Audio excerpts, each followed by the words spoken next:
박종철과 김순자는 40년이 넘는 결혼 생활을 함께 했습니다. 서울 강동구 외진 곳에 자리한 단독주택은 부부가 평생을 일구며 마련한 보금자리였습니다.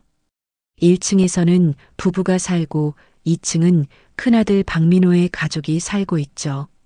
박종철은 72세에 은퇴한 공무원이었습니다. 평생 성실하게 일하며 재산을 모았고 과묵한 성격이었지만 가족을 향한 사랑은 깊었습니다. 아내 김순자는 68세로 둥근 얼굴에 늘 웃음이 가득했습니다. 따뜻하고 헌신적인 성격으로 가족을 위해 평생을 바쳤습니다. 여보, 오늘은 민석이네도 올 것 같아요. 좋아하는 된장찌개 끓여놨어요. 김순자는 부엌에서 저녁 식사를 준비하며 말했습니다. 박종철은 거실 소파에서 신문을 읽다가 고개를 들었습니다. 그의 눈가에 잔잔한 미소가 번졌습니다. 그래, 민석이 요즘 바쁘다면서 회사에서 일이 많나 봐. 그래도 일주일에 한두 번은 꼭 들르잖아요. 우리 아들들 다 효자예요. 김순자의 얼굴에 자랑스러운 미소가 번졌습니다. 그녀는 냉장고에서 배추김치를 꺼내며 흥얼거렸습니다. 2층에서는 손주들의 발소리가 들렸습니다. 그들의 생기 넘치는 목소리와 발걸음 소리가 집안에 생명력을 불어넣었습니다. 큰아들 박민호는 5년 전 사업 실패 후 부모님 집으로 들어와 2층을 사용했습니다.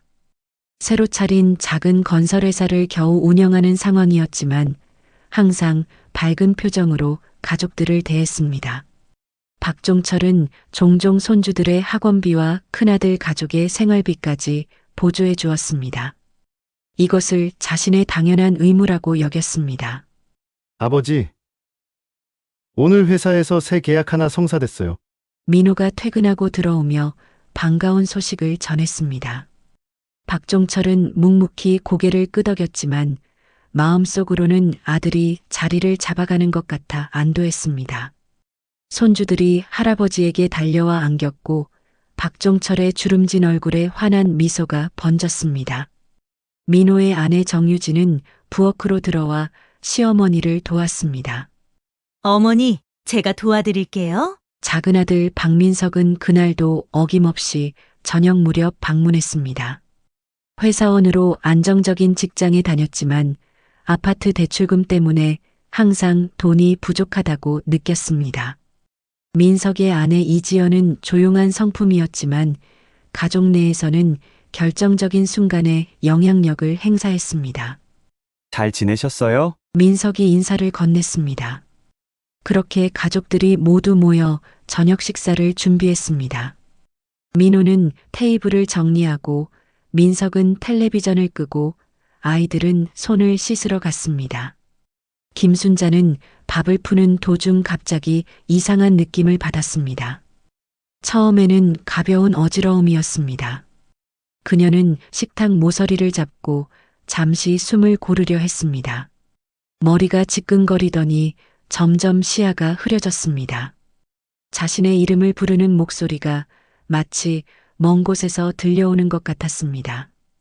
여보, 나 좀. 그녀의 말이 채 끝나기도 전에 그대로 쓰러졌습니다.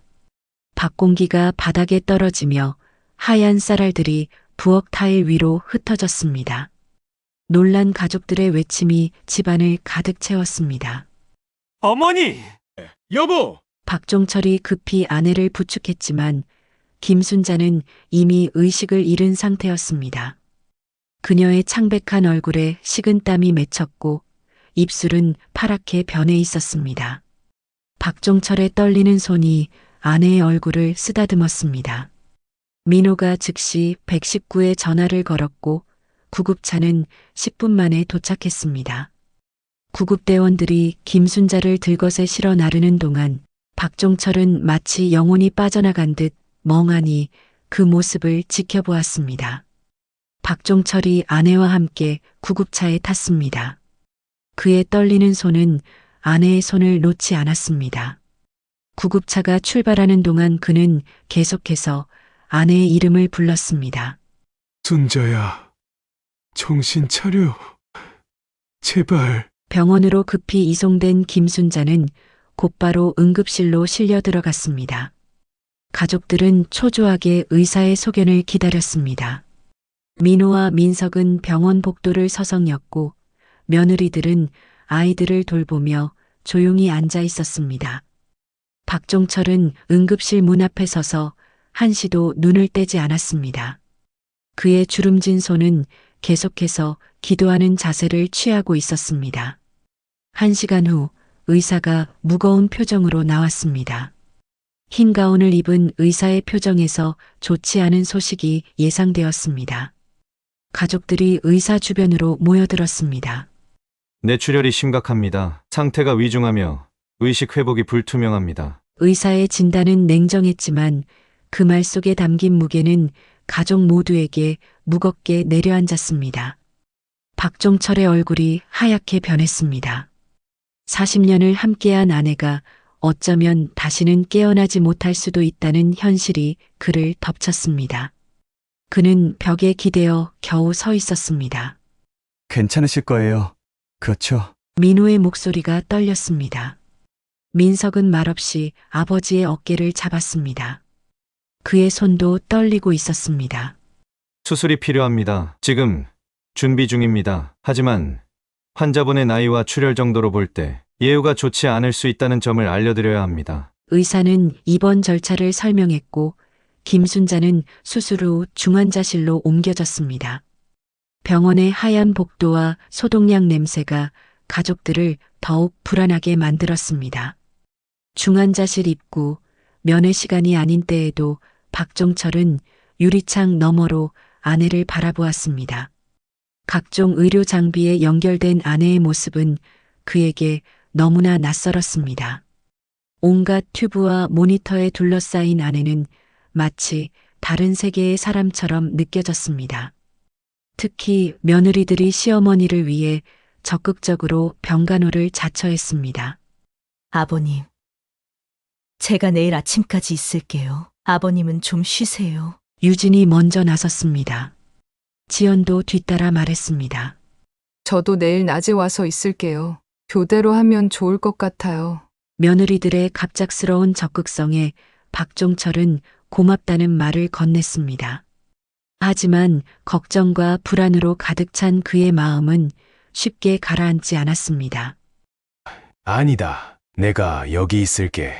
너희는 아이들 데리고 집에 가거라. 결국 아이들과 며느리들은 집으로 돌아갔고 아들들은 교대로 병원에 남기로 했습니다. 첫날은 민호가 아버지와 함께 병원에서 밤을 보냈습니다. 늦은 밤 병원 복도는 적막에 잠겼습니다. 간간히 듣는 발걸음 소리와 비상등의 희미한 불빛만이 있을 뿐이었습니다. 민호가 의자에서 잠든 사이 박종철은 중환자실 유리창 앞에 서 있었습니다. 순자야, 제발 일어나다오. 아내 없이 혼자 집으로 돌아가는 상상을 하면서 박종철의 눈에서 눈물이 흘렀습니다. 그는 유리창에 이마를 기대며 조용히 기도했습니다. 제발 당신 없인 못 살아. 이번 이틀째 김순자의 상태는 계속 위중했습니다. 뇌수술 후 의식을 되찾지 못한 채 중환자실의 침대에 누워 있었습니다. 박종철은 아내의 손을 잡고 밤새 병실을 지켰습니다. 아침이 되자 간호사가 들어와 약을 교체했습니다. 환자 차트를 확인한 그녀는 박종철을 걱정스럽게 바라보았습니다.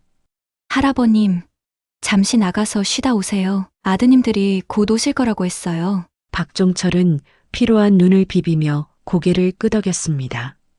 그의 허리는 뻣뻣했고 다리는 저려왔습니다. 하룻밤을 의자에서 보낸 대가였습니다. 고맙습니다. 잠시만 다녀올게요. 병실을 나와 복도를 걸으며 그는 긴 한숨을 내쉬었습니다. 병원의 하얀 벽과 형광등 불빛이 그의 눈을 아프게 했습니다. 커피라도 한 잔 마시며 정신을 차리기로 했습니다. 병원 1층 카페에 도착해 따뜻한 아메리카노를 주문했습니다. 창가 자리에 앉아 그는 커피를 천천히 들이켰습니다. 그의 머릿속은 아내 생각으로 가득했습니다. 커피잔을 물끄러미 바라보던 그는 순간 눈물을 참기 위해 고개를 들었습니다. 창밖으로 보이는 가을 하늘은 유난히 푸르렀고 병원 정원의 단풍나무는 붉게 물들어 있었습니다. 순자가 유난히 좋아하던 계절 가을이었습니다. 아빠, 커피는 제가 사드릴게요. 어느새 옆에 민석이 와 있었습니다. 그는 아버지의 어깨를 가볍게 두드렸습니다. 박종철은 얼떨결에 민석의 호의를 받아들였습니다. 아들의 얼굴에도 피곤함이 역력했지만 그래도 미소를 잃지 않았습니다. 고맙다, 민석아. 어머니 상태는 변함없다. 아직 의식이 돌아오지 않았어. 걱정 마세요. 곧 일어나실 거예요. 민석의 말에 박종철은 그저 고개를 끄덕였습니다. 형은 이미 병실에 올라갔어요. 저도 올라가 볼게요. 민석이 말했습니다. 박종철은 카페에 잠시 앉아 있다가 커피를 들고 천천히 병실로 향했습니다. 그의 발걸음은 무거웠고 어깨는 축 처져 있었습니다. 중환자실 입구에 도착했을 때 복도에서 아들들과 며느리들의 목소리가 들렸습니다. 그들은 박종철이 오는 것을 보지 못했고 문 앞에서 이야기를 나누고 있었습니다. 처음에는 일상적인 대화로 들렸습니다. 하지만 박종철이 더 가까이 다가가자 대화의 내용이 점점 더 명확하게 들렸습니다. 엄마 사망보험금이 얼마지? 내가 그걸로 사업 확장해야겠어. 민호의 목소리였습니다. 박종철은 걸음을 멈췄습니다. 그의 심장이 갑자기 빠르게 뛰기 시작했습니다. 사망보험금이라니 그것도 아직 의식이 없는 아내의 병실 앞에서 형, 그건 내 몫이어야 해. 형은 어차피 부모님 집 받을 거잖아. 난 아파트 대출 갚아야 해. 민석의 목소리가 따라 나왔습니다. 박종철의 손이 떨리기 시작했습니다. 종이컵 속의 커피가 출렁거렸습니다. 그는 벽 뒤로 몸을 숨기고 귀를 기울였습니다. 이것이 꿈이기를 자신이 잘못 들었기를 바랐지만 대화는 계속되었습니다. 내가 부모님이랑 같이 살면서 모시는데 왜 내가 보험금을 가져가? 민호의 목소리가 높아졌습니다. 평소 자상하던 큰아들의 목소리에서 탐욕과 분노가 느껴졌습니다. 박종철은 믿을 수 없는 현실에 충격을 받았습니다. 그의 손은 주머니 속 휴대폰을 찾았고 떨리는 손으로 녹음 버튼을 눌렀습니다. 그의 손가락은 떨려 버튼을 누르는데 2번이나 실패했지만 3번째에 녹음이 시작되었습니다. 도련님은 주말에 한 번 얼굴 비추는 게 다고 저희가 시부모님 모시는데 저희가 가져가는 게 맞죠? 유진의 날카로운 목소리가 끼어들었습니다. 박종철의 심장이 더 빠르게 뛰었습니다. 며느리의 목소리에는 평소 그가 느끼지 못했던 냉정함이 담겨 있었습니다. 같이 산다고요? 얹혀 사는 게 아니라요. 시어머니 반찬 한 번이라도 해드린 적 있어요? 이번엔 지연이 반박했습니다. 두 며느리의 목소리는 점점 높아졌습니다. 박종철은 벽에 기대어 섰습니다. 그의 다리에서 힘이 빠져나가는 것 같았습니다. 가족들이 그의 눈앞에서 변해가는 모습이 마치 악몽 같았습니다. 그러니까 반찬 몇 개 가져다 주고 보험금 절반 가져가겠다는 거예요? 웃기지 마세요. 유진이 분노한 목소리로 말했습니다. 그녀의 목소리에서는 평소의 공손함이 완전히 사라지고 없었습니다. 그 2층도 원래 우리가 살기로 했던 거잖아요. 형님이 막판에 가로챈 거고. 지연도 질세라 맞받아쳤습니다. 박종철의 얼굴이 창백해졌습니다. 마치 그들에게 부모는 재산을 남겨줄 사람에 불과한 것처럼 느껴졌습니다. 그의 눈에서 뜨거운 눈물이 흘러내렸습니다. 이제 그만하고 아버지도 나이가 많으시니 얼마 못 사실 텐데 그때도 이럴 거야? 너네가 어느 정도 양보는 해야지. 민석의 차가운 목소리가 복도에 울렸습니다. 박종철은 이제 자신의 체온이 떨어지는 것을 느꼈습니다. 믿었던 아들들이 아내 병실에서 나의 죽음까지 이야기하고 있습니다. 그래. 아버지 명의로 된 땅도 있잖아. 그것만 우리한테 넘겨줘. 그럼 우리도 관여 안 할게. 민호의 말에 박종철의 눈에서 눈물이 흘렀습니다. 그가 평생 모은 재산이, 그가 자식들을 위해 준비한 모든 것이 이제 그들 사이의 다툼거리가 되었습니다. 그럼 얘기가 나온 김에 땅부터 정리하죠. 어차피 시어머니 이대로 회복 불가능하다고 이사가 말했잖아요. 형님, 먼저 얘기하지 말고 같이 있을 때 얘기해요. 그것도 2층 집처럼 먼저 가로채지 말고. 아니, 내가 장남인데 더 많이 가져야 하는 게 당연하지. 형, 요즘이 어떤 시대인데 장남이라고 더 가져가는 건 불공평해. 민석이 반박했습니다. 두 형제는 이미 부모의 재산을 두고 다투기 시작했습니다. 그들의 목소리는 점점 더 격앙되었고 서로를 향한 비난의 말들이 오갔습니다. 박종철은 더 이상 듣지 못했습니다. 그의 가슴은 갈기갈기 찢어지는 듯한 고통으로 가득했습니다. 자신이 그토록 사랑하고 아끼던 자식들의 입에서 나온 말들이 그를 완전히 무너뜨렸습니다. 무거운 발걸음을 돌려 멀리 화장실로 향했습니다. 그는 비틀거리며 걸었고 벽을 짚으며 간신히 화장실에 도착했습니다. 문을 닫자마자 그의 눈에서 눈물이 쏟아졌습니다. 손에 쥐고 있던 종이컵이 구겨지며 뜨거운 커피가 손을 적셨지만 그는 아무것도 느끼지 못했습니다. 그의 육체적 고통보다 마음의 상처가 더 컸습니다. 우리 아이들이 어떻게 이럴 수가. 박종철은 화장실 거울 속 자신의 모습을 바라보았습니다. 눈물로 범벅이 된 노인의 얼굴이 그를 바라보고 있었습니다. 깊은 주름 사이로 흐르는 눈물이 인생의 고난을 담은 강물처럼 느껴졌습니다. 평생을 자식들을 위해 살아왔는데 그들에게 자신은 단지 재산을 남겨줄 사람에 불과했습니다. 내가 뭘 잘못했을까? 그는 세면대를 붙잡고 흐느꼈습니다. 어깨가 떨렸고 평생 강인함을 유지해왔던 그가 처음으로 완전히 무너졌습니다. 자신의 모든 희생, 모든 사랑이 이렇게 배신으로 돌아올 줄은 꿈에도 생각하지 못했습니다. 손을 씻으며 박종철은 휴대폰을 확인했습니다. 녹음은 여전히 진행 중이었습니다. 그는 천천히 녹음을 중지했습니다. 떨리는 손으로 주머니에 휴대폰을 넣고 깊은 숨을 내쉬었습니다. 눈물을 닦아내고 화장실을 나오는 박종철의 눈빛은 이전과 달랐습니다. 결심한 듯한 단단한 눈빛이었습니다.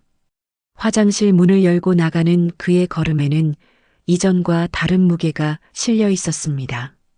병실로 돌아가는 길, 박종철의 표정은 더 이상 슬픔에 잠겨 있지 않았습니다. 그것은 어떤 결단을 내린 사람의 단호한 표정이었습니다. 박종철은 무거운 발걸음으로 집으로 돌아왔습니다. 큰아들 민호의 가족은 아직 병원에 남아 있었고 집은 놀랍도록 고요했습니다. 그는 오랫동안 열지 않던 서재문을 열었습니다. 오랜 세월의 흔적이 담긴 방 안으로 들어가 책장 뒤에 숨겨둔 금고를 열었습니다. 금고 안에서 빛바랜 서류 봉투를 꺼냈습니다. 그의 손은 여전히 병원에서의 충격으로 떨렸습니다. 테이블 위에 서류들을 하나씩 꺼내 펼쳤습니다. 평생 성실하게 일하며 모은 재산의 증거들이었습니다. 강동구 단독주택의 등기부등본, 지방토지 소유권 증서, 예금 증서와 주식 계좌 내역. 박종철은 한숨을 내쉬었습니다. 그가 자식들을 위해 평생 모은 재산이었습니다. 휴대폰을 꺼내 오랜 친구에게 전화를 걸었습니다. 영철아, 나 종철이야. 내일 시간 좀 내줄 수 있나? 중요한 일이 있어. 다음 날 오전, 박종철은 강남의 조용한 카페에서 최영철을 만났습니다. 70세의 최영철은 여전히 변호사로 활동하고 있었고 대학 시절부터 이어온 박종철의 가장 신뢰하는 친구였습니다. 오랜만이다, 종철아. 갑자기 왜 그러나? 안색이 안 좋아 보이네. 최영철이 걱정스러운 눈빛으로 물었습니다. 박종철은 침착하게 지난 며칠간의 일을 설명했습니다. 그는 휴대폰을 꺼내 녹음된 파일을 친구에게 들려주었습니다. 최영철의 얼굴이 점점 굳어졌습니다. 녹음이 끝나자 그는 한동안 말을 잇지 못했습니다. 내가 평생 모은 재산이 자식들을 이렇게 만들었구나. 박종철의 목소리는 담담했지만 그 안에 깊은 상처가 느껴졌습니다. 정말 유감이다. 하지만 법적으로는 재산을 처분할 권리가 너한테 있어. 너 명의로 된 재산이니까. 하지만 가족 갈등이 심해질 수 있으니 신중하게 생각해봐. 최영철이 조심스럽게 조언했습니다. 박종철은 결연한 눈빛으로 고개를 끄덕였습니다. 이미 결정했어. 도와줄 수 있겠나? 물론이지. 최영철은 친구의 손을 꼭 잡았습니다.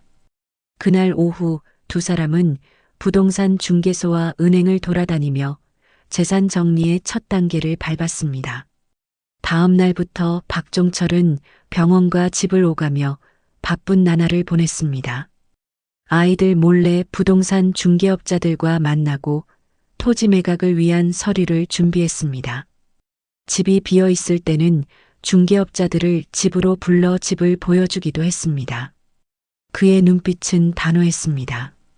병원에서는 여전히 의식 없이 누워있는 아내의 손을 잡고 이야기를 나누었습니다. 밤늦게 아이들이 모두 귀가한 후 병실에 홀로 남았을 때 그는 아내에게 마음을 털어놓았습니다. 여보, 미안해. 우리 아이들이 이렇게 변해버렸어. 내가 다 바로잡을게. 눈물이 그의 주름진 뺨을 타고 흘렀습니다. 심전도 모니터의 규칙적인 소리만이 침묵을 깨뜨렸습니다. 당신이 깨어나면 우리 새로 시작하자. 내가 지방의 작은 집을 알아보고 있어. 당신이 늘 꿈꾸던 텃밭도 있는 집이야. 박종철은 지방의 작은 주택을 계약금만 지불한 상태로 준비해 두었습니다. 아내가 좋아할 만한 조용한 동네, 텃밭을 가꿀 수 있는 작은 마당이 있는 집이었습니다. 매일 밤 그는 의식 없는 아내에게 새 집에 대한 이야기를 들려주었습니다. 마치 그녀가 듣고 있다고 믿으며 설명했습니다. 이틀 후 지방 토지 매각이 성사되었습니다. 박종철은 최영철의 도움으로 매각 대금을 새로 만든 계좌로 입금받았습니다. 주택 매각도 진행 중이었고 적절한 매수자를 찾고 있었습니다. 매일 밤 박종철은 모든 진행 상황을 의식 없는 아내에게 속삭였습니다. 그의 목소리는 결연했지만 마음 한구석에는 자식들에 대한 그리움과 서운함이 남아 있었습니다. 며칠이 지났습니다. 그동안 김순자의 상태는 크게 변하지 않았지만 박종철의 세상은 완전히 뒤바뀌었습니다. 주택과 토지 매각이 모두 성사되었고 예금과 주식까지 정리하니 총 20억 원의 재산이 현금화되었습니다. 평생 모은 재산이 이제 차가운 숫자로만 남았습니다. 박종철은 병원 휴게실에서 최영철과 마주 앉았습니다. 창밖으로 햇살이 비치는 평화로운 오후였지만 그의 마음속은 폭풍우가 몰아치고 있었습니다. 모든 서류가 완료되어서 이제 법적으로 아무 문제 없어. 최영철이 서류 가방을 건넸습니다. 박종철은 묵묵히 고개를 끄덕였습니다. 그의 손가락은 서류 모서리를 만지작거리며 떨리고 있었습니다. 고맙네. 오늘 아이들에게 말할 생각이야. 친구의 어깨를 토닥이던 최영철의 손길이 잠시 멈췄습니다. 자네는 좋은 아버지였어. 자네 잘못이 아니니까 너무 상심하지 말게. 좋은 아버지라면 어떻게 아이들이 그렇게 변했겠나? 병원 창문 너머로 떨어지는 낙엽을 바라보며 박종철은 깊은 한숨을 내쉬었습니다. 그날 저녁 박종철은 아들들에게 전화를 걸었습니다. 모두 집으로 오라고 했습니다. 중요한 이야기가 있다고. 아이들은 아버지의 진지한 목소리에 의아해하며 집으로 모였습니다. 거실에는 묘한 긴장감이 흘렀습니다. 박민호와 정유진, 박민석과 이지연이 소파에 앉았고 박종철은 그들 앞에 서 있었습니다. 벽난로 위에 놓인 가족 사진이 그 모든 광경을 지켜보고 있었습니다. 행복했던 시절의 기억이 액자 속에 담겨 있었습니다. 중요한 이야기가 있어서 불렀다. 박종철의 목소리는 평소보다 더 낮고 무거웠습니다. 아버지, 무슨 일 있으세요? 어머니 상태가 더 나빠지셨나요? 민석이 걱정스러운 표정으로 물었습니다. 아니, 너희 어머니 상태는 변화 없다. 내가 할 이야기는 다른 거다. 박종철은 잠시 침묵했다가 천천히 말을 이었습니다. 그의 시선은 바닥을 향했다가 다시 단호하게 자식들을 마주 보았습니다. 내가 집과 토지를 모두 팔았다. 너희들이 살고 있는 이 집도 이미 다른 사람 소유다. 순간 방 안이 얼어붙었습니다. 아무도 말이 없었습니다. 바람 한 점 통과하지 않는 무거운 침묵이 방을 가득 채웠습니다. 아들들과 며느리들의 표정이 놀라움에서 충격으로 다시 분노로 변해갔습니다. 마치 느린 영화의 한 장면처럼 그들의 얼굴에 감정이 차례로 스쳐 지나갔습니다. 뭐라고요? 어떻게 이럴 수 있어요? 우리 이제 어디서 살라고요? 민호가 벌떡 일어나며 소리쳤습니다. 그의 얼굴은 분노로 일그러졌습니다. 평소에는 감추어 두었던 격정이 한꺼번에 터져 나왔습니다. 그의 주먹은 꽉 쥐어져 있었고 눈빛은 믿을 수 없다는 듯 흔들렸습니다. 우리한테 상의도 없이 어떻게 이러실 수 있어요? 민석도 격분한 목소리로 말했습니다. 평소 조용하던 둘째의 목소리가 거실을 울렸습니다. 그의 얼굴은 붉게 물들었고 이마의 핏줄이 붉어졌습니다. 저희가 이 집에서 살고 있는데 어떻게 저희도 모르게 파실 수 있어요? 이건 불법 아닌가요? 유진이 날카로운 목소리로 따졌습니다. 그녀의 목소리는 마치 유리 조각처럼 날카로웠고 눈빛은 차갑게 빛났습니다. 처음으로 시아버지에게 직접적인 분노를 표출하는 그녀의 모습이었습니다. 아버님, 갑자기 그러시면 어떡해요? 지우와 지아는 학교도 다니고 있고. 지연도 목소리를 높였습니다. 평소 조용하던 그녀의 얼굴에도 당혹감과 분노가 뒤섞여 있었습니다. 손을 떨며 그녀는 소파 팔걸이를 꽉 움켜쥐었습니다. 방 안은 순식간에 아들들과 며느리들의 항의로 가득 찼습니다. 그들의 목소리는 점점 더 커졌고 말이 서로 뒤엉켜 알아들을 수 없는 소음의 파도가 되었습니다. 거실의 창문이 그 소리에 살짝 떨리는 듯 했습니다. 하지만 박종철의 표정은 변하지 않았습니다. 마치 오랜 폭풍우를 견뎌낸 바위처럼 그는 그 자리에 굳건히 서 있었습니다. 왜 그렇게 놀라나? 집이 팔리면 나가야 하는 건 당연한 거 아닌가? 박종철의 차분한 목소리가 그들의 항의를 잠재웠습니다. 눈에 보이지 않는 힘이 담긴 그 말 한마디에 방 안이 다시 조용해졌습니다. 가족끼리 이러는 게 어딨어요? 이유가 뭐예요? 왜 갑자기 재산을 저희 몰래 처분하신 건데요? 민석이 항변했습니다. 이유, 그래. 알고 싶어? 그럼 알려주지. 그는 천천히 주머니에서 휴대폰을 꺼냈습니다. 그의 손가락이 살짝 떨렸습니다. 이 순간을 위해 그동안 준비했지만 실제로 마주하니 가슴이 무너져 내리는 것 같았습니다. 이건 얼마 전 너희가 병원에서 나눈 대화다. 그가 버튼을 누르자 방 안의 아들들과 며느리들의 목소리가 울려 퍼졌습니다. 마치 유령처럼 그들의 목소리가 공간을 채웠습니다. 엄마, 사망보험금이 얼마지? 내가 그걸로 사업 확장해야겠어. 방 안의 모든 사람들이 얼어붙었습니다. 민호의 얼굴이 하얗게 변했고 그의 눈은 공포로 커졌습니다.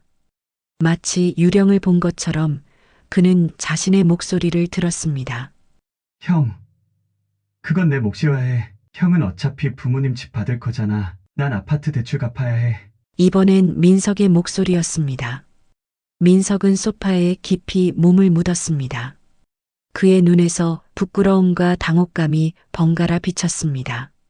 자신이 했던 말이 이렇게 다시 들리니 그 의미가 얼마나 잔인하고 이기적인지 그제야 깨달았습니다. 녹음은 계속 이어졌고 방 안의 공기는 점점 무거워졌습니다. 마치 납으로 된 담요가 그들을 덮치는 듯 했습니다. 녹음했던 대화가 끝나자 방 안은 무거운 침묵에 빠졌습니다. 아들들과 며느리들은 고개를 들지 못했습니다. 마치 죄인처럼 그들은 자신들의 발끝만 바라보았습니다. 시계 초침 소리만이 정막을 깨뜨렸습니다. 그건 그저 순간적인 말실수였어요. 민호가 떨리는 목소리로 변명했습니다. 그의 눈에는 눈물이 고였습니다.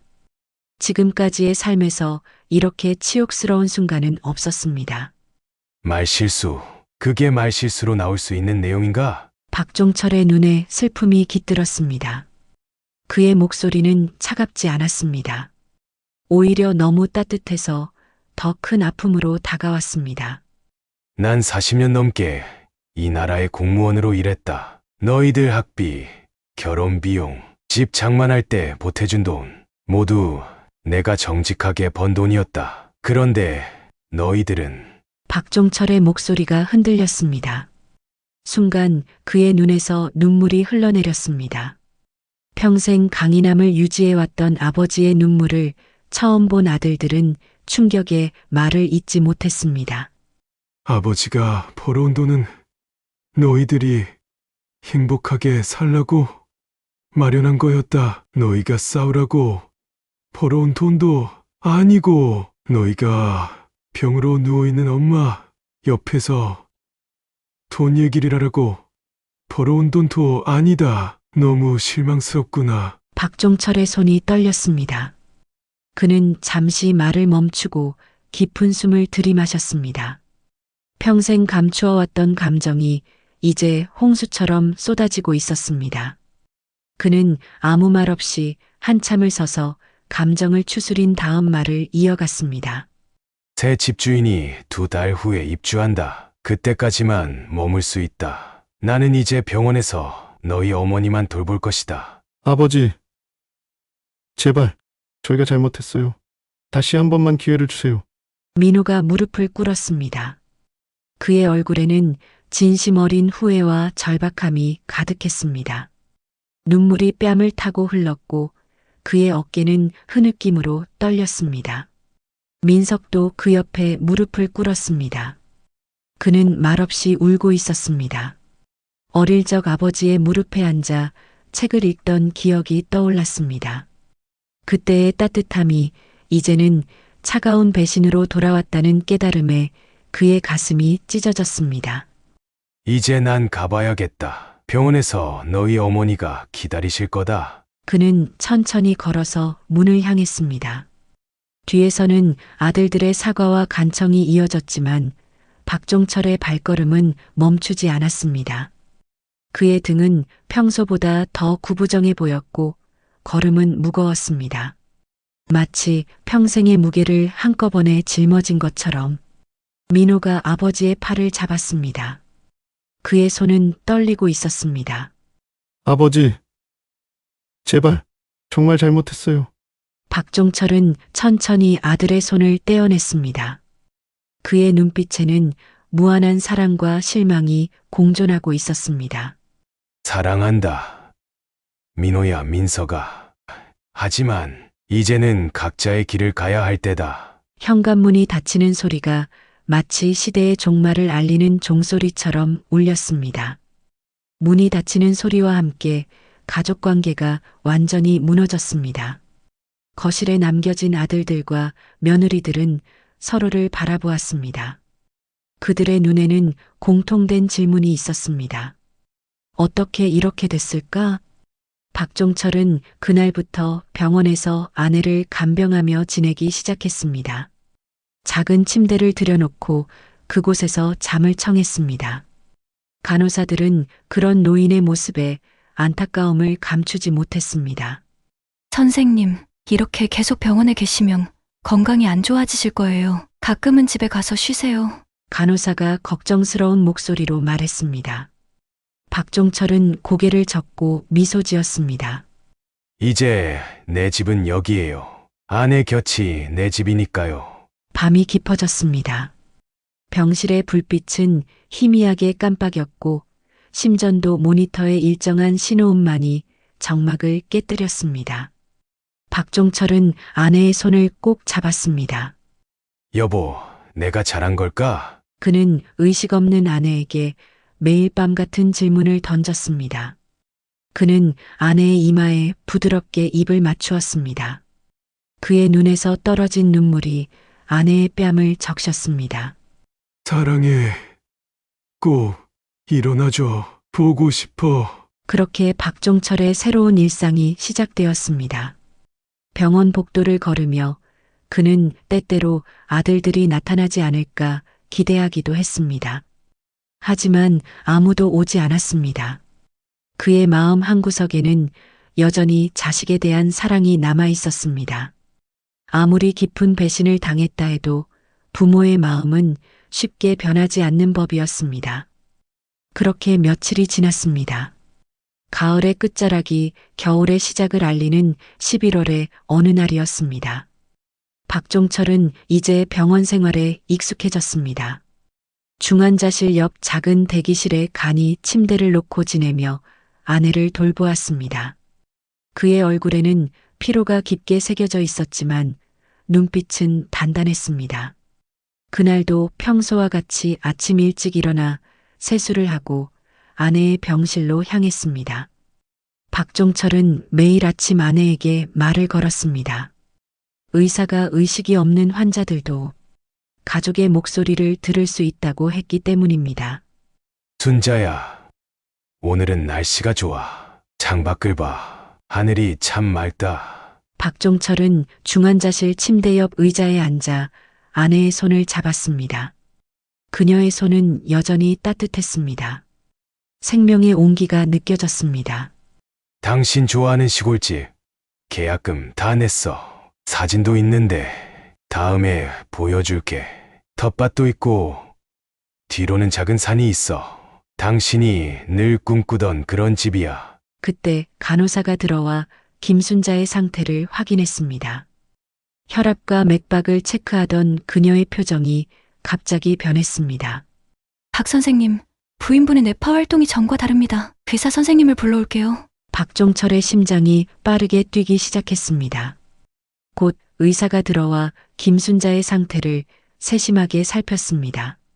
상태에 호전이 보이고 있습니다. 뇌 활동이 많이 증가했어요. 이건 매우 긍정적인 신호입니다. 의사의 말에 박종철의 눈에 눈물이 고였습니다. 그는 무심코 손을 꽉 쥐었고 바로 그때였습니다. 그의 손 안에 있던 김순자의 손가락이 미세하게 움직였습니다. 여보! 박종철이 놀라서 외쳤습니다. 의사도 그 모습을 보고 재빨리 다가왔습니다. 부인분, 제 말이 들리시면 손가락을 다시 한번 움직여 보세요. 잠시 후 김순자의 손가락이 다시 움직였습니다. 더 확실한 움직임이었습니다. 의사의 얼굴에 희망의 빛이 어렸습니다. 그날부터 김순자의 상태는 기적처럼 호전되기 시작했습니다. 손가락 움직임에서 시작해 이틀 후에는 눈을 깜빡이기 시작했고 일주일 후에는 간단한 눈 맞춤이 가능해졌습니다. 의사들도 놀라워했습니다. 고령의 환자분이 이 정도로 회복되는 경우는 매우 드뭅니다. 그리고 마침내 입원한 지 한 달 보름 만인 어느 아침 김순자가 드디어 눈을 뜨고 의식을 완전히 되찾았습니다. 박종철이 아침 인사를 하기 위해 병실에 들어섰을 때 그녀는 이미 깨어나 있었습니다. 그들의 눈이 마주쳤고 김순자의 입가에 희미한 미소가 번졌습니다. 여보. 그는 아내에게 달려가 손을 꼭 잡았습니다. 그의 눈에서는 기쁨의 눈물이 흘러내렸습니다. 순자야, 정말 깨어났구나. 고마워. 정말 고마워. 박종철은 아내의 손을 얼굴에 가져다 대며 흐느꼈습니다. 40년을 함께한 반려자를 다시 찾은 기쁨은 말로 표현할 수 없었습니다. 의사와 간호사들이 들어와 김순자의 상태를 확인했고 놀라운 회복세에 모두가 기뻐했습니다. 회복 중인 김순자는 아직 말하기가 쉽지 않았지만 그녀의 첫마디는 자식들에 관한 것이었습니다. 우리 아이들은 어디 있어요? 그 질문에 박종철의 얼굴이 순간 굳었습니다. 아직 자신이 한 일들, 자식들과의 갈등에 대해 아내에게 말할 준비가 되어 있지 않았습니다. 그는 진실을 말하지 못하고 얼버무렸습니다. 아, 오늘 너무 바쁘다고 다들. 요즘 일이 힘든가 봐. 김순자는 미심쩍은 표정을 지었지만 더 캐묻지는 않았습니다. 아직 말하는 것 자체가 힘들었기 때문입니다. 대신 고개를 살짝 끄덕이고 다시 눈을 감았습니다. 의사는 김순자의 상태를 확인한 후 박종철을 복도로 불러냈습니다. 정말 기적적인 회복입니다. 하지만 아직 재활 치료가 많이 필요합니다. 특히 언어와 운동 기능 회복에 시간이 걸릴 거예요. 조용하고 스트레스 없는 환경을 강력히 추천합니다. 요양병원이나 조용한 곳에서의 치료가 좋을 것 같습니다. 박종철은 고개를 끄덕였습니다. 그는 이미 계획이 있었습니다. 지방에 마련해둔 작은 집, 그곳에서 아내와 새로운 시작을 하는 것이었습니다. 독립적인 생활이 가능해지려면 최소 3개월 정도의 재활 치료가 필요할 것 같습니다. 의사의 설명을 들으며 박종철은 속으로 계획을 세웠습니다. 자식들에게는 아내가 깨어났다는 소식을 전하지 않기로 했습니다. 아내가 완전히 회복될 때까지, 그리고 그 충격적인 진실을 받아들일 준비가 될 때까지 기다리기로 했습니다. 3주간의 집중 재활 치료 후 김순자는 휠체어를 타고 짧은 거리를 이동할 수 있게 되었습니다. 말하기도 점점 나아졌지만 여전히 발음이 부정확했고 쉽게 피로해졌습니다. 퇴원 날이 다가오자 그녀는 다시 자식들에 대해 물었습니다. 우리 민호, 민석이는 왜 병원에 안 와요? 이번에는 더 또렷한 목소리였습니다. 박종철은 마음의 준비를 하고 있었지만 여전히 진실을 말할 수는 없었습니다. 그는 아내의 손을 잡고 부드럽게 대답했습니다. 당신 깨어났다고 하니까 너무 좋아했어. 그런데 둘이 지금 회사 일에 문제가 생겼나 봐. 그래서 내가 당신 잘 돌보고 있을 테니까 걱정 말고 일 잘 마무리하고 오라고 했어. 걱정하지 마. 그 후 박종철은 곧 바로 화제를 돌렸습니다. 그리고 우리 예전부터 가고 싶었던 시골에 작은 집을 마련했어. 일단 나랑 같이 시골에서 행복하게 살자. 김순자의 눈에 의문이 가득했습니다. 그러나 박종철은 자신 있게 말을 이었습니다. 애들도 다 동의한 거야. 당분간은 자식들한테 연락하지 마. 다들 상황이 많이 안 좋은가 봐. 김순자는 믿기 어렵다는 듯한 표정을 지었습니다. 40년을 함께 산 남편이 이렇게 이상하게 굴던 적이 없었기 때문입니다. 하지만 그녀는 여전히 약했고 남편을 신뢰했습니다. 그래요. 하지만 아이들이 보고 싶어요. 박종철은 아내의 이마에 입을 맞추며 속삭였습니다.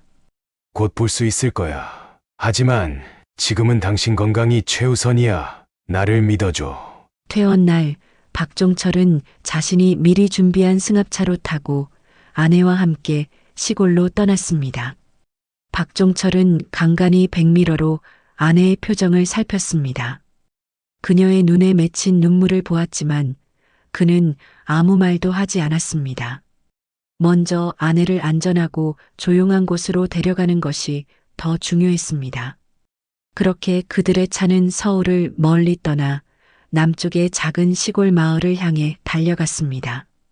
창밖으로 도시의 높은 빌딩들이 점점 사라지고 대신 푸른 산과 들판이 나타났습니다. 그곳에서 그들의 새로운 삶이 시작될 것이었습니다. 아직은 불확실하고 두려운 미래였지만 박종철은 아내와 함께라면 어떤 어려움도 헤쳐나갈 수 있다고 믿었습니다. 백미러로 보이는 아내의 평화로운 잠든 얼굴을 바라보며 그는 마음속으로 다짐했습니다. 당신 돌아와줘서 고마워. 앞으로 내가 당신을 더 행복하게 해줄게. 작은 시골 마을에서 박종철과 김순자의 새 생활이 시작되었습니다. 남쪽에 한적한 마을, 뒤로는 낮은 산이 있고 앞으로는 들판이 펼쳐진 곳이었습니다. 집은 오래된 한옥을 개조한 단층 주택으로 앞마당에는 작은 텃밭이 자리 잡고 있었습니다. 가을의 끝자락이었지만 이곳의 공기는 맑고 깨끗했습니다.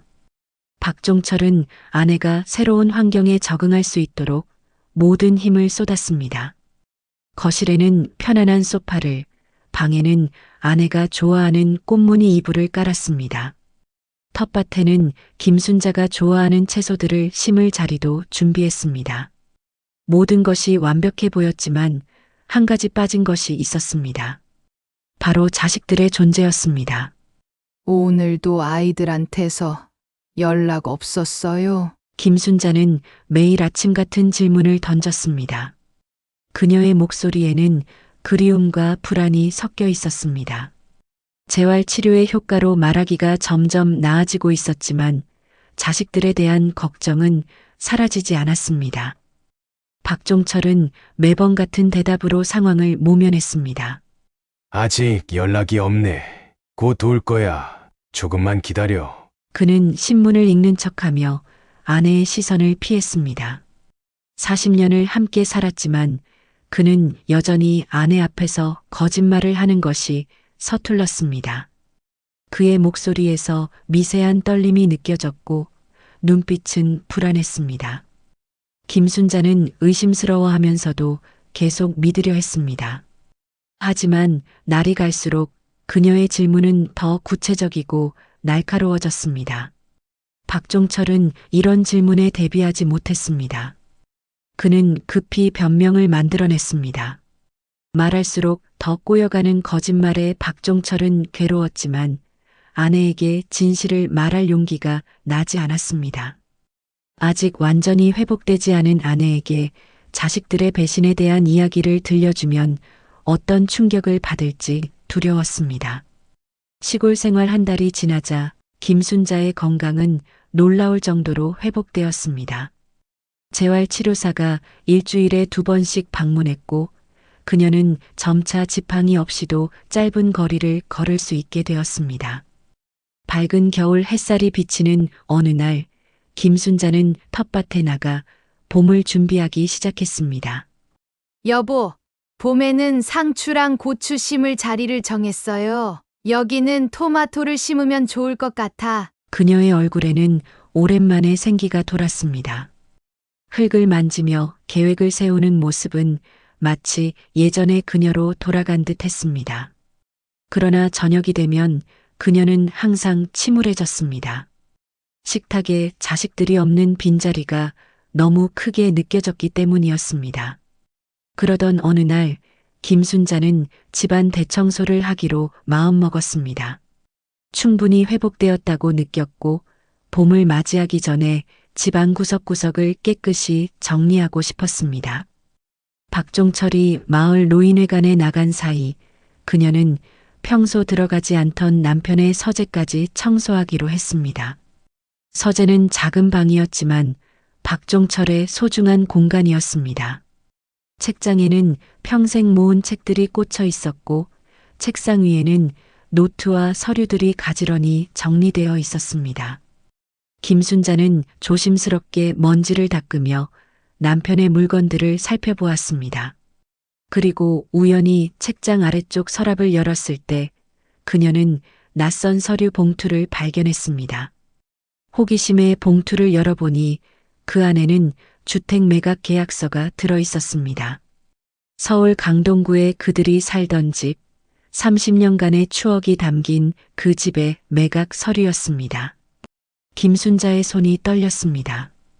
그녀는 서류를 자세히 읽어내려갔고 계약 날짜가 자신이 병원에 입원해 있던 시기와 일치한다는 것을 알게 되었습니다. 남편이 자신도 모르게 집을 판 것이었습니다. 혼란스러운 마음으로 서류를 더 뒤적이던 중 그녀는 작은 녹음기를 발견했습니다. 그것은 박종철이 법적 근거를 위해 그날 자신이 녹음했던 것을 옮겨놓은 녹음기였습니다. 호기심과 불안한 예감이 뒤섞인 채 김순자는 녹음 파일을 재생했습니다. 그리고 그 순간 그녀의 세상이 무너져 내렸습니다. 병원 복도에서 들린 자식들의 목소리, 보험금과 집에 대해 다투는 소리, 심지어 자신이 죽기를 기다리는 듯한 말들이 그녀의 귓가를 때렸습니다. 충격에 휩싸인 김순자는 녹음기를 떨어뜨렸습니다. 그녀의 가슴이 찢어지는 듯한 고통으로 채워졌습니다. 자신이 그토록 사랑하고 자랑스러워했던 자식들이 그녀가 의식 없이 누워있는 동안 이런 말들을 했다니. 그리고 남편은 이 모든 것을 알면서도 그녀에게 숨겨왔다니. 김순자는 벽에 기대어 천천히 주저앉았습니다. 눈물이 그녀의 뺨을 타고 흘러내렸지만 소리내어 울지 않았습니다. 저녁이 되어 박종철이 돌아왔을 때 김순자는 평소와 다름없이 저녁 식사를 준비하고 있었습니다. 그러나 그녀의 눈빛이 달랐습니다. 생기 있던 눈동자가 마치 유리구슬처럼 차갑고 텅 비어 있었습니다. 박종철은 아내의 달라진 기색을 느꼈지만 말을 꺼내지 못했습니다. 두 사람은 침묵 속에서 식사를 마쳤고 평소보다 일찍 잠자리에 들었습니다. 한밤중 박종철은 아내의 괴로운 신음소리에 잠에서 깨어났습니다. 김순자는 이마에 식은 땀을 흘리며 고통스러워했습니다. 그녀의 호흡은 가빴고 얼굴은 창백했습니다. 여보, 무슨 일이야? 가슴이 너무 아파요. 숨을 쉬실 수가 없어요. 박종철은 즉시 구급차를 불렀습니다. 그의 손은 떨렸고 마음은 공포로 가득 찼습니다. 그는 아내의 손을 꼭 잡으며 계속해서 말을 걸었습니다. 하지만 김순자의 상태는 점점 나빠졌습니다. 그녀의 의식이 흐려지기 시작했고 호흡은 더욱 불규칙해졌습니다. 서재에 들어갔어요. 모든 걸 알았어요. 박종철은 얼어붙었습니다. 아내가 진실을 알게 되었다는 사실에 그의 가슴이 무너져 내렸습니다. 미안해. 당신, 내가 잘못했어. 하지만 다 당신을 위해서. 김순자는 미소를 지으려 했지만 그녀의 입가는 아픔으로 일그러졌습니다. 괜찮아요. 이해해요. 하지만 아이들이 보고 싶어요. 그리고 제 바지 주머니에 편지가 있어요. 제가 혹시 잘못되면 아이들한테 이 편지 꼭 전해주세요. 그녀의 말에 박종철의 눈에서 눈물이 흘러내렸습니다. 그는 아내의 손을 꼭 쥐며 속삭였습니다. 그런 위험한 생각하지 마. 애들한테는 내가 지금 당장 연락할게. 구급차가 도착했고 김순자는 근처 지역병원으로 급히 이송되었습니다. 그러나 작은 병원에서는 대응이 어렵다며 더 큰 병원으로의 이송을 권유했습니다. 박종철은 즉시 동의했고 그들은 밤중에 도시의 대형 병원으로 향했습니다. 병원에 도착한 후 의사들은 김순자를 집중치료실로 옮겼습니다. 그녀의 상태는 위중했고 의사는 박종철에게 진단 결과를 전했습니다. 상황이 매우 위중합니다. 박종철은 말없이 고개를 숙여 울었습니다.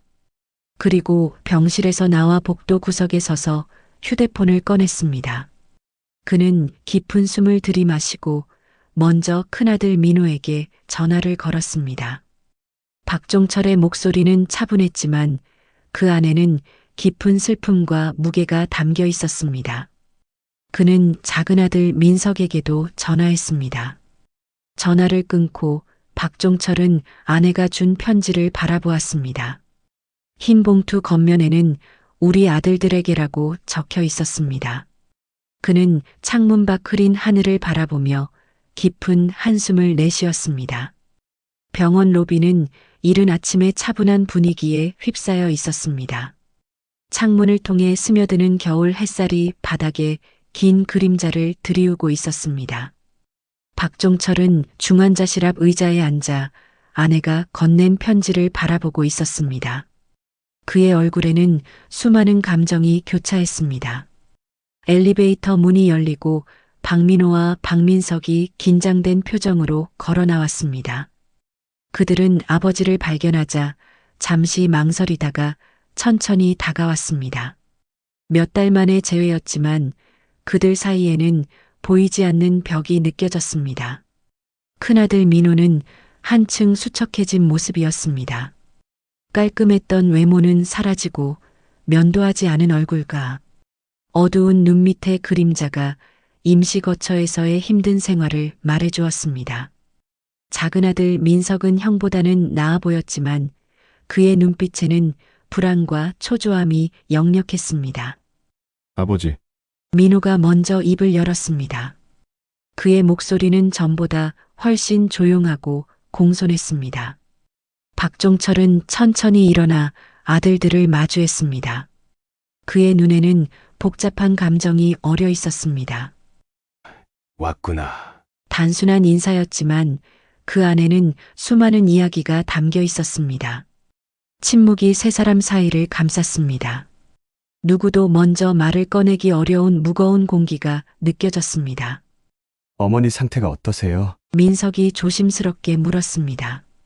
그의 목소리에는 진심 어린 걱정이 담겨 있었습니다. 의사 말로는 입원이 고비라고 한다. 박종철의 대답은 간결했습니다. 그는 아들들의 얼굴을 차례로 살폈습니다. 그들의 눈에서 진정한 걱정과 두려움을 읽을 수 있었습니다. 지금 들어갈 수 있나요? 민호가 물었습니다. 그의 목소리는 떨리고 있었습니다. 잠시 후에 의사가 곧 나올 거다. 박종철은 주머니에서 하얀 봉투를 꺼냈습니다. 그것은 김순자가 그에게 건넨 편지였습니다. 그는 잠시 봉투를 바라본 후 천천히 두 아들에게 건넸습니다. 너희 어머니가 쓰러지면서 한 말이 뭔지 아니? 너희들 보고 싶다는 거였다. 박종철의 목소리는 담담했지만 그 안에는 깊은 아픔이 담겨 있었습니다. 그래서 너희를 부른 거야. 솔직히 말하면 난 아직 너희를 보고 싶지 않았다. 그의 말에 두 아들은 고개를 숙였습니다. 부끄러움과 후회가 그들의 표정에 드러났습니다. 그리고 이건 너희 어머니가 마지막이라고 생각하고 쓴 글이다. 박종철은 편지를 내밀었습니다. 민호가 떨리는 손으로 봉투를 받았습니다. 봉투 겉면에는 어머니의 정갈한 글씨체로 우리 아들들에게라고 적혀 있었습니다. 두 형제는 복도 의자에 나란히 앉아 봉투를 열었습니다. 민호가 종이를 펼치자 김순자의 정성스러운 글씨가 나타났습니다. 사랑하는 민호, 민석에게 엄마가 병실에서의 너희들의 대화, 그리고 아버지가 재산을 정리한 일 모두 알게 되었구나. 처음엔 너무 서운했단다. 엄마 마음이 찢어지는 것 같았어. 민호 눈에서 눈물이 흐르기 시작했습니다.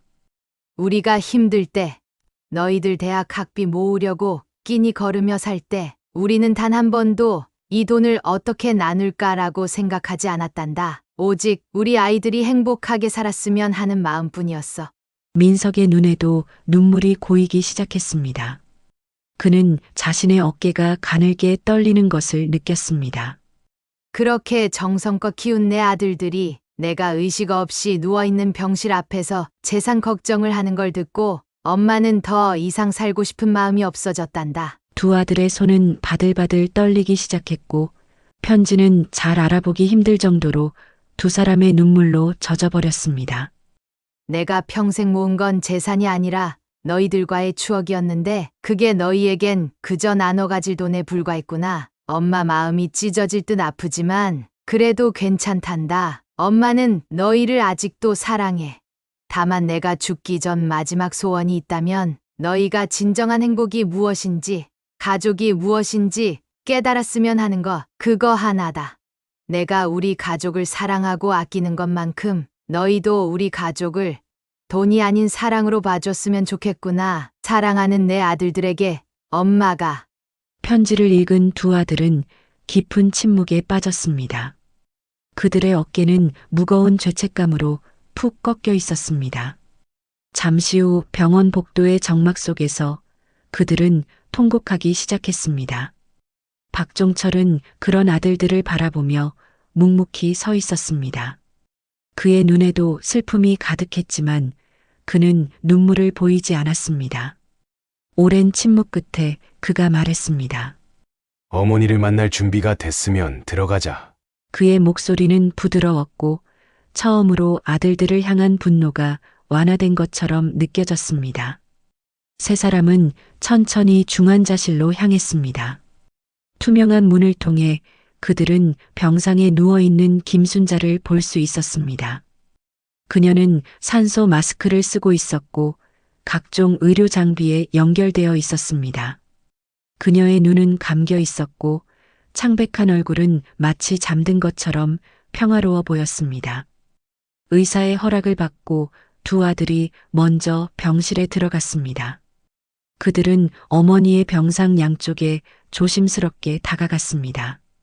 의식이 없는 김순자의 모습은 더욱 아들들의 마음을 아프게 했습니다. 민호가 어머니의 손을 잡고 흐느꼈습니다. 그의 눈물이 어머니의 손 위로 떨어졌습니다. 그의 어깨는 흐느낌으로 들썩였고 손은 어머니의 손을 꼭 붙잡고 있었습니다. 민석도 다른 쪽에서 어머니의 손을 잡고 울었습니다. 그도 형과 마찬가지로 흐느꼈습니다. 그의 눈물은 그동안 억눌러왔던 모든 후회와 사랑을 담고 있었습니다. 그러나 김순자는 아무런 반응이 없었습니다. 그녀의 손은 따뜻했지만 그 외에는 어떤 움직임도 없었습니다. 심전도 모니터의 규칙적인 소리만이 병실의 침묵을 깨뜨렸습니다. 그 소리는 마치 시계의 초침처럼 아들들의 죄책감을 끊임없이 상기시켰습니다. 두 아들은 그동안 쌓였던 감정이 폭발하며 진심으로 울부짖었습니다. 그들의 목소리는 병원의 차가운 벽에 부딪혀 울려 퍼졌고 마치 자신들의 잘못을 온 세상에 고하는 것 같았습니다. 박종철은 유리창 너머로 그 모습을 지켜보았습니다. 그의 눈에서도 마침내 눈물이 흘러내렸습니다. 이제 그는 두 아들에게 분노를 느끼지 않았습니다. 아들들이 진정으로 잘못을 깨달았기 때문이었습니다. 병실 안에서 두 아들은 계속해서 어머니에게 말을 걸었습니다. 그들은 어릴 적 추억, 어머니와 함께했던 행복했던 시간들, 그리고 그동안 미처 표현하지 못했던 감사의 마음을 이야기했습니다. 그들은 계속해서 이야기했고 울었고 용서를 빌었습니다. 하지만 김순자는 여전히 눈을 뜨지 않았습니다. 그럼에도 불구하고 두 아들은 포기하지 않았습니다. 그들은 어머니가 깨어날 때까지 그리고 그들의 진심을 직접 전할 수 있을 때까지 기다릴 준비가 되어 있었습니다. 간호사가 다시 들어와 면회 시간이 끝났음을 알렸을 때 두 아들은 마지못해 자리에서 일어났습니다. 그들은 마지막으로 어머니의 이마에 입맞춤을 하고 병실을 나왔습니다. 병원 복도에서 박종철은 아들들에게 말했습니다. 내일도 올 거지. 두 아들은 동시에 고개를 끄덕였습니다. 그들의 눈은 여전히 붉게 충혈되어 있었지만 그 안에는 이전과는 다른 결의가 담겨 있었습니다. 그럼 내일 봐. 박종철의 말에는 더 이상 차가움이 없었습니다. 그것은 아직 완전한 용서는 아니었지만 적어도 화해의 첫걸음이었습니다. 아들들은 고개를 숙여 인사하고 엘리베이터 쪽으로 향했습니다. 그들이 떠난 후 박종철은 다시 중환자실로 들어갔습니다. 그는 아내의 옆에 앉아 그녀의 손을 잡았습니다. 순자야, 아이들이 왔다 갔어. 너 보고 싶다고 많이 울더라. 이제 진짜 후회하는 것 같아. 내가 깨어나면 좋겠다. 그의 목소리는 부드러웠고 그 안에는 깊은 사랑이 담겨 있었습니다. 병실의 창문 너머로 저물어가는 겨울 햇살이 비추고 있었고 그 빛 속에서 박종철은 아내의 회복을 위해 다시 한번 기도했습니다. 그렇게 일주일이 지났습니다. 병원의 창문으로 겨울의 끝자락과 봄의 시작을 알리는 햇살이 스며들었습니다. 중환자실의 차가운 공기와 소독약 냄새는 여전했지만 그 안에는 미세한 변화가 감지되고 있었습니다. 김순자의 상태가 기적적으로 호전되기 시작했습니다. 처음에는 손가락 끝에 미세한 움직임이었고 다음으로는 눈꺼풀의 떨림이었습니다. 의사들도 놀라워했습니다. 2번의 심각한 뇌 손상 후에 이런 회복을 보이는 경우는 매우 드물었기 때문입니다. 박 선생님, 부인의 뇌파 활동이 계속 증가하고 있습니다. 아직 완전한 의식 회복을 장담할 수는 없지만 매우 긍정적인 신호입니다. 담당 의사는 박종철에게 희망적인 소식을 전했습니다. 박종철의 눈에 눈물이 고였습니다. 그는 항상 믿고 있었습니다. 아내가 다시 깨어날 것이라고. 병원 복도에는 매일 발소리가 울려 퍼졌습니다. 그것은 두 아들 박민호와 박민석의 발걸음이었습니다. 그들은 완전히 변화된 모습으로 매일 병원을 찾아왔습니다. 큰아들 민호는 회사 일보다 어머니 병간호를 우선시했습니다. 그는 사업 파트너들과의 중요한 미팅도 미루고 매일 아침부터 저녁까지 병실에 머물렀습니다. 작은 아들 민석은 주말마다 아버지 대신 시골집에 내려가 텃밭을 가꾸고 집을 수리했습니다. 그는 어머니가 깨어났을 때 돌아갈 집을 완벽하게 준비하고 싶었습니다.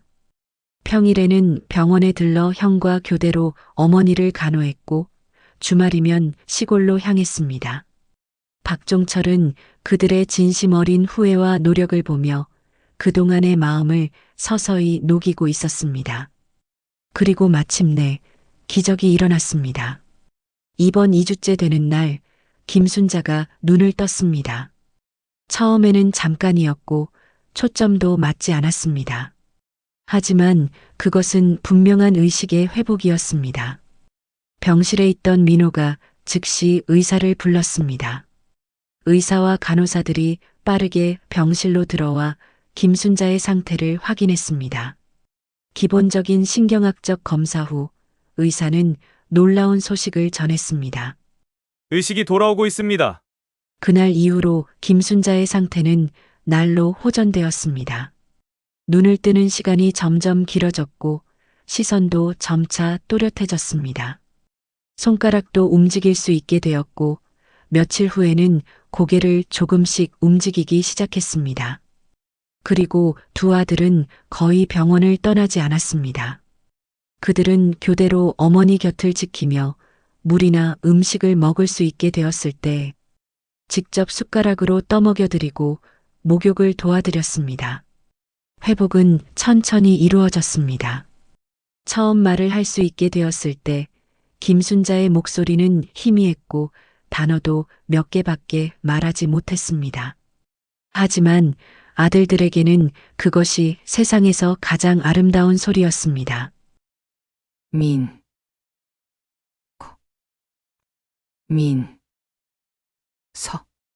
김순자가 처음으로 아들들의 이름을 불렀을 때 두 아들은 참지 못하고 눈물을 흘렸습니다.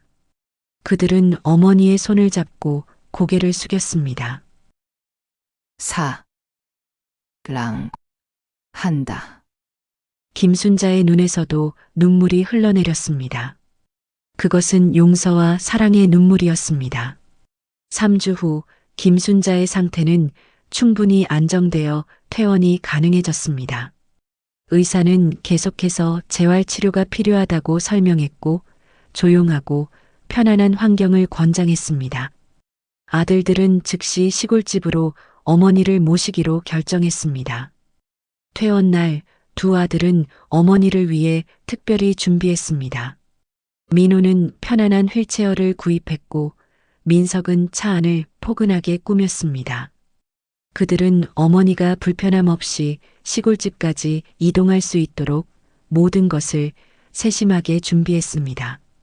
민호와 민석이 함께 어머니의 양쪽을 부축하여 휠체어에 앉혔습니다. 김순자는 아직 말을 많이 할 수는 없었지만 그녀의 눈빛만으로도 충분히 감사의 마음을 전할 수 있었습니다. 박종철은 조용히 뒤에서 그 모습을 지켜보았습니다. 그의 얼굴에도 오랜만에 편안한 미소가 번졌습니다. 병원을 나와 차에 오르기 전 김순자는 잠시 하늘을 올려다보았습니다. 푸른 봄 하늘에 흰 구름이 떠다니고 있었습니다. 그녀의 눈에 눈물이 맺혔습니다. 다시 이 세상의 아름다움을 볼 수 있다는 것이 얼마나 감사한 일인지 절실히 느꼈습니다. 민석이 어머니를 조심스럽게 차에 태웠습니다. 민호는 어머니의 무릎에 담요를 덮어주었고 박종철은 조수석에 탑승했습니다. 그렇게 가족은 함께 시골로 향했습니다. 차 안에서 김순자는 아들들의 손을 잡았습니다. 그녀의 눈에는 말로 표현할 수 없는 깊은 감정이 담겨 있었습니다. 아들들의 변화에 눈시울을 붉히며 감사해야 하는 모습이었습니다. 두 아들은 어머니의 손을 꼭 잡았습니다. 그들의 눈에도 눈물이 고였습니다. 그녀는 창밖으로 스쳐 지나가는 풍경을 바라보았습니다. 서울의 높은 빌딩들이 점점 뒤로 물러가고 대신 푸른 들판과 낮은 산들이 나타났습니다. 시골집에 도착했을 때 김순자의 눈이 커졌습니다. 민석이 가꾼 텃밭은 이미 초록색 새싹들로 가득했고 집 주변은 깨끗하게 정리되어 있었습니다. 현관에는 그녀가 좋아하는 봄꽃들이 화분에 심어져 있었습니다. 와! 이렇게. 김순자는 감동한 목소리로 말했습니다. 민석이 자랑스럽게 설명했습니다. 제가 매주 와서 조금씩 가꿨어요. 마음에 드세요? 박종철은 조용히 집 안으로 들어갔습니다. 그의 마음은 복잡했지만 이제는 분노보다 희망이 더 컸습니다. 가족이 다시 하나가 되어가는 것을 느꼈기 때문입니다. 어머니를 돌보는 과정에서 두 형제는 다시 가까워졌고 서로를 향한 미움과 경쟁심은 사라졌습니다. 그들은 앞으로의 삶에서 정말로 어머니가 자랑스러워할 아들이 되기로 다짐했습니다. 저녁이 되자 가족은 함께 식탁에 앉았습니다. 박종철은 여전히 말이 적었지만 아들들을 대하는 태도는 조금씩 부드러워졌습니다. 김순자는 아들들이 준비한 죽을 조금씩 먹으며 행복한 미소를 지었습니다. 그날 밤 김순자와 박종철이 침실에 누웠을 때 그녀는 남편의 손을 잡고 말했습니다. 여보, 우리 다시 시작해요. 박종철은 아내의 이마에 입을 맞추며 답했습니다. 그래, 다시 시작하자. 창밖으로 봄밤의 별들이 빛나고 있었습니다. 마치 새로운 시작을 축복하는 듯 했습니다. 퇴원 후 6개월이 지났습니다. 봄의 생명력이 시골 마을을 가득 채웠습니다. 박종철과 김순자의 집 주변으로 꽃들이 만발했고 텃밭은 푸르게 물들었습니다. 겨울의 차가운 상처가 녹아내리고 모든 것이 새롭게 시작되는 계절이었습니다. 김순자의 건강은 완전히 회복되었습니다. 이제 그녀는 지팡이 없이도 마당을 거닐 수 있었고 텃밭 일도 혼자서 할 수 있었습니다. 말소리도 또렷해졌고 얼굴에는 건강한 혈색이 돌아왔습니다. 아침마다 그녀는 일찍 일어나 작은 텃밭을 가꾸었고 저녁에는 포근한 소파에 앉아 책을 읽거나 뜨개질을 했습니다. 마치 어떤 일도 없었던 것처럼 평화롭게 지냈습니다. 하지만 그녀의 마음속에는 모든 기억이 선명히 남아 있었습니다. 병원에서 들은 자식들의 말, 남편의 결단, 그리고 이후의 모든 변화까지 그녀는 그 모든 상처와 아픔을 용서하고 새로운 시작을 받아들였습니다. 두 아들은 매주 주말마다 부모님을 찾아왔습니다. 때로는 함께, 때로는 따로 방문했지만 단 한 번도 빠지지 않았습니다. 큰아들 민호는 가족과 함께 왔을 때 항상 장을 보거나 무거운 짐을 나르는 일을 맡았습니다. 그의 아이들 지호와 지아는 할머니, 할아버지와 함께 시간을 보내는 것을 좋아했고 특히 할아버지가 들려주는 옛날 이야기에 푹 빠져 있었습니다. 민호의 아내 유진도 변화했습니다. 예전에 물질적 가치를 중시하던 모습은 찾아볼 수 없었고 대신 그녀는 시부모님을 위해 정성껏 반찬을 준비해 오고 집안일을 도왔습니다. 작은 아들 민석은 주로 집수리나 정원 가꾸기와 같은 실외 작업을 담당했습니다.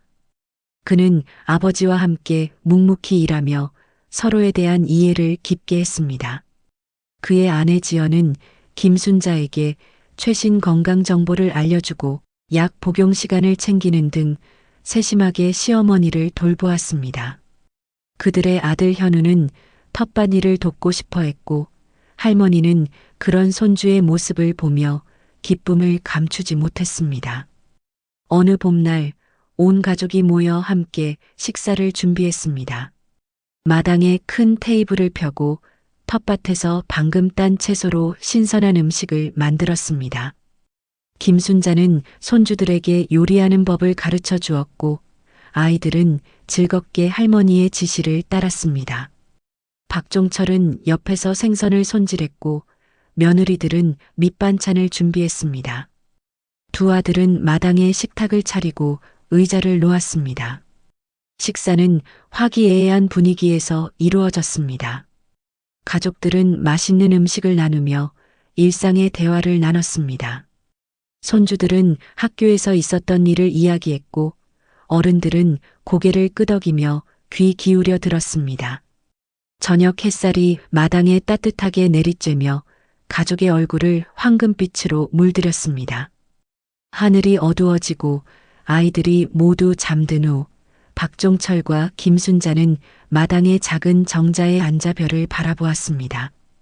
봄밤의 미세한 바람이 두 사람의 얼굴을 어루만졌습니다. 김순자가 남편에게 살짝 속삭였습니다.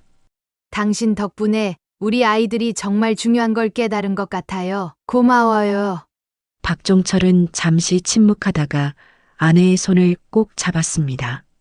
아니, 당신 덕분이야. 당신이 아이들을 용서했기 때문에 가능한 일이었어. 김순자는 미소 지었습니다. 그녀는 남편의 어깨에 머리를 기대었습니다. 우리가 겪은 모든 일이 결국은 더 강한 가족이 되게 해준 것 같아요. 박종철은 천천히 고개를 끄덕였습니다. 그도 점차 용서의 마음을 갖게 되었습니다. 그들은 말없이 밤하늘의 별들을 바라보았습니다.